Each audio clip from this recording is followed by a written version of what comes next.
I got so much motherfucking design on right now. Break it down, bring it back, make it clap. I got 3 old thoughts, new block, wear that thing. Bitches on my line, and you know. Assalamualaikum warahmatullahi wabarakatuh. Perkenalkan, nama saya Suci Indri Rahmadani dari kelas 11 MIPA 1. Nah, pada saat ini saya akan menjelaskan teori saya, yaitu tentang kerjasama internasional. Nah, terlebih dahulu yang saya hormati Ibu Pembimbing Ekonomi, Ibu Suryani Sianja. Dan pada saat ini saya akan menjelaskan dengan PowerPoint. Langsung saja simak video saya selanjutnya. Kerjasama ekonomi internasional. Nah, langsung saja kita lihat tujuan dari pembelajaran kita, yaitu tentang ekonomi internasional. Yang pertama yaitu menjelaskan pengertian kerjasama ekonomi internasional. 2. Mendeskripsikan manfaat kerjasama ekonomi internasional. 3. Menyebutkan bentuk-bentuk kerjasama ekonomi. 4. Menyebutkan lembaga-lembaga kerjasama ekonomi internasional.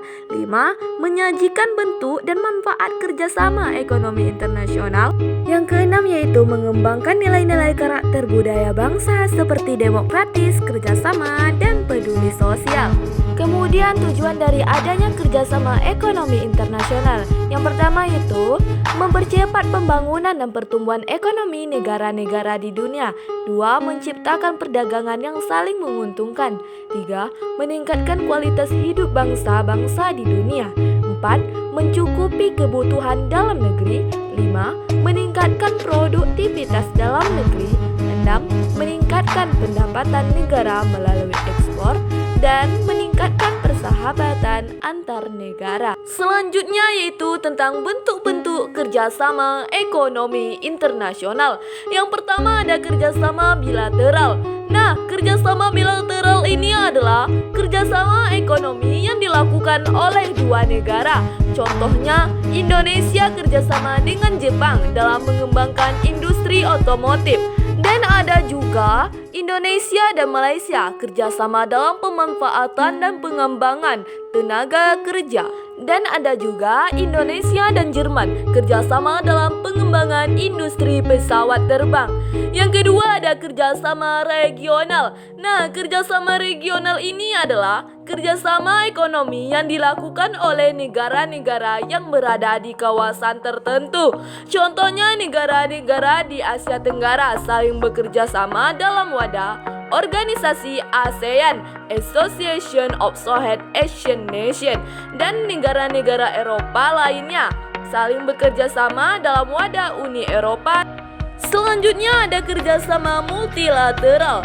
Nah, kerjasama ekonomi ini adalah kerjasama yang dilakukan oleh banyak negara di dunia. Contohnya APEC, Asia Pacific Economic Cooperation, atau Forum Kerjasama Ekonomi untuk negara-negara yang berada di kawasan Asia dan Pasifik.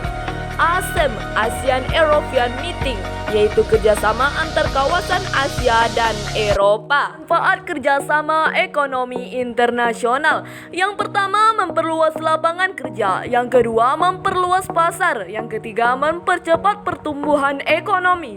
Yang keempat, mempererat persahabatan antar negara.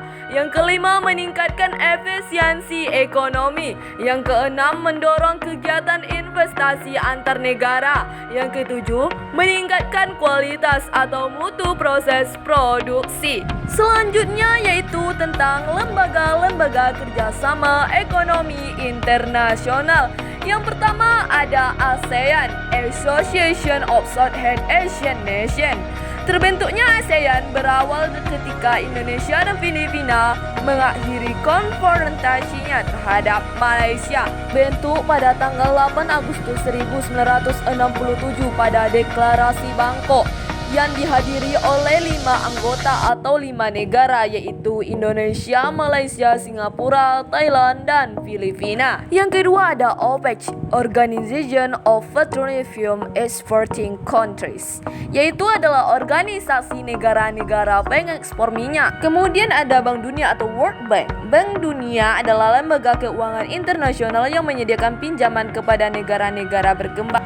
Kemudian ada IMF, International Monetary Fund, adalah organisasi dunia yang bergerak dalam bidang keuangan internasional atau organisasi internasional yang bertanggung jawab dalam mengatur sistem keuangan global dan menyediakan pinjaman kepada negara anggotanya. Selanjutnya ada ADB, Asian Development Bank, berdiri pada tanggal 19 Desember 1966 dan berkantor pusat di Manila, Filipina, dan bertugas meningkatkan pertumbuhan ekonomi serta bekerja sama dengan semua pihak yang berkepentingan di Asia. Selanjutnya yaitu bentuk perjanjian kerjasama ekonomi internasional. Yang pertama ada NAFTA, North American Free Trade Agreement. NAFTA merupakan perjanjian perdagangan bebas antara Amerika Serikat, Kanada, dan Meksiko. Tujuannya menghapus hambatan perdagangan, menciptakan persaingan yang wajar, serta meningkatkan kesempatan investasi antar negara atau anggota, dan merupakan dasar untuk bidang kegiatan utama NAFTA. Ada tarif produk pertanian, otomotif, komputer, dan elektronik, energi dan petrokimia, jasa-jasa keuangan, tekstil, serta transportasi. Yang kedua ada ASEAN Free Trade Area atau AFTA. AFTA merupakan wujud dari kesepakatan dari negara-negara ASEAN untuk membentuk suatu kawasan bebas perdagangan. Hal tersebut dalam rangka meningkatkan daya saing ekonomi kawasan regional ASEAN dengan menjadikan ASEAN sebagai basis produksi dunia serta menciptakan pasar regional. Hanya ini presentasi yang dapat saya buat. Mohon maaf bila ada kesalahan dan kekurangan. Baiklah teman-teman semuanya, hanya itu video yang dapat saya sajikan atau yang saya sampaikan. Lebih dan kurang saya mohon maaf. Apabila ada kesalahan dan kekurangan, saya mohon maaf. Intan Berlian, kelihatannya bersih. Cukup sekian dan terima kasih. Wassalamualaikum warahmatullahi wabarakatuh. I fucking with these hoes,